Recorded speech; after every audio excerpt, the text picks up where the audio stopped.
Boaz யாருன்னு கதை தெரியுமா உங்களுக்கு? மத்தேயு 1ஆம் அதிகாரத்தை வாசித்து பாருங்க. போவாஸ் யாருடைய பிள்ளை? ராகாபாகிய வேசின்னு ஒருத்தி இருந்தா பாருங்க. எரிகோ மதில் சுவர் மேல குடியிருந்தவள்.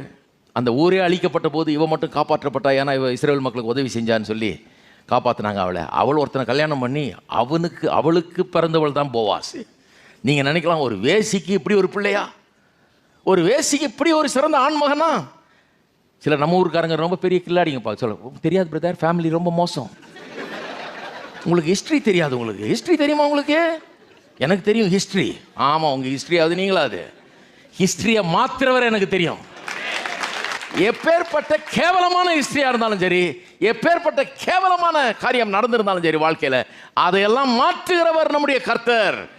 அதையெல்லாம் மாற்றி அந்த ராகாவினும் வேசியினத்தில் பிறந்தவன் தான் போவாஸ். இந்த போவாஸுக்கு பிறந்தவன் தான் ஓபேது. ஓபேதுக்கு பிறந்தவன் தான் ஜெஸ்ஸி. ஜெஸ்ஸிக்கு பிறந்தவன் தான் தாவீது. இந்த தாவீதின் வம்சத்தில் வந்தவர் தான் இயேசு.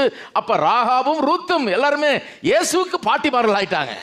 கர்த்தர் உடைந்து போன, நொறுங்கி போன, கெட்டு போன, அழுகி போன, நம்பிக்கையே இல்லைன்னு இருக்கிற சுக்குநூறாகி போன வாழ்க்கைகளை எடுத்து அற்புதமானதாக்குகிறார். ஏன்னா அப்படி ஆக்கும்போது மகிமை எல்லாம் கர்த்தருக்கு போய் சேருகிறது.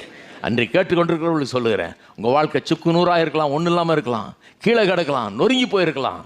ஆனால் அந்த மாதிரி ஒரு வாழ்க்கையை எடுத்து தான் அற்புதமானதாக வனைய இருக்கிறார் கர்த்தர். உள்ளத்தில் கர்த்தரை நம்புங்க. கர்த்தர் உங்களை அளவற்ற விதத்தில் ஆசீர்வதிப்பார். ரூத்தை போல நீங்கள் இருப்பீர்கள்.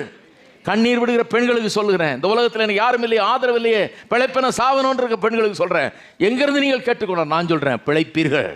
கர்த்தரை நம்புங்கள், வீண் போக மாட்டீர்கள்.